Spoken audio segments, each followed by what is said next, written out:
Right, the Minnesota man who pleaded guilty to murdering a top Minnesota lawmaker and her husband will spend the rest of his life behind bars. Vance Belcher was sentenced to 2 life sentences plus 40 years behind bars in federal court today. Belcher admitted he spent months stalking his victims before carrying out a series of targeted attacks last year, killing Minnesota State Representative Melissa Hortman and her husband, Mark, and wounding State Senator John Hoffman and his wife. NBC's Maggie Vespa joins us now. Maggie, walk us through Belcher's sentencing today. Did he say anything in court, and did anyone else speak?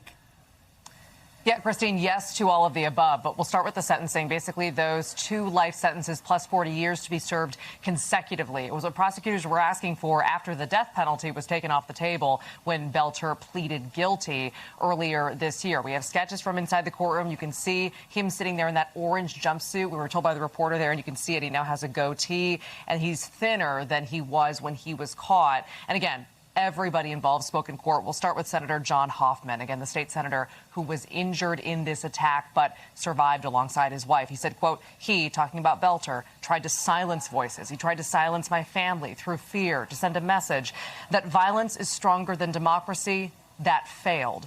He goes on to say the people who elected him deserve a servant who does not run away from terror, adding compassion is stronger than cruelty, democracy stronger than political violence. We also heard from Colin Hortman. He's the son of then State Representative Melissa Hortman and her husband, Mark, the 2 who were killed. He said this is an act of domestic terrorism. If this country fails, he said, this would have had a hand in it. He goes on to talk about how the names of his parents are etched in the state forever. They won't be forgotten. And he wanted the maximum sentence available. And that's exactly what he got. Vance Belcher also speaking out in court today, moments before he was sentenced. And we should point out his defense team knew in the wake of these attacks and how they were carried out that he had targeted Democratic lawmakers, that he would get this max. And he said it right there. To every person I have caused loss, pain, heartache, confusion, sadness, shame, or loneliness, I am truly sorry. Guys, just kind of a reminder. In the wake of these shootings and right after he shot the Hortmans, police surprised him showing up to that house. He took off running. He was on the run for the better part of 48 hours. Prosecutors pushing back on any sense of remorse from Belcher, saying that he had plotted this, he carried out these attacks in cold blood, and he never deserves to leave federal prison. Clearly, they got what they wanted.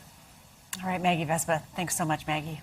We thank you for watching, and remember, stay updated on breaking news and top stories on the NBC News app or watch live on our YouTube channel.